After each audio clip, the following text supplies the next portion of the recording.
November শেষ হতে আর কয়েকটা ঘন্টার অপেক্ষা। তারপরেই সেই অতি প্রতীক্ষিত ডিসেম্বর মাস, বছরের শেষ মাস। আবারও নতুন একটা বছর শুরু হওয়ার আনন্দ আর গোটা একটা বছরের হাজারো স্মৃতি মিলিয়ে মিশ্র একটা অনুভূতি।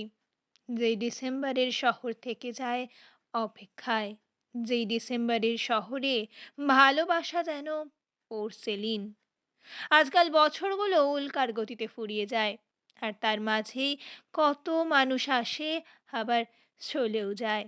যারা থেকে যাওয়ার প্রতিশ্রুতি দিয়েছিল, তারাও কোথায় যেন হারিয়ে যায়। তবুও ভালো মন্দ মিলিয়েই তো জীবন। সব শেষে নিজের ভালো থাকা, স্বপ্ন পূরণের কামনা, কাছের দূরের আপনজনদের ভালো চাওয়া, সবার মনের ভালো ইচ্ছেগুলোর সুপরিণতি চাওয়া, পৃথিবীর প্রতিটা জীবের খুশি থাকার কামনা, এসব মিলিয়েই বছর শেষ হোক। নতুন মাস, বছর শান্তিটুকুই নিয়ে আসুক। সবার ভালো হোক।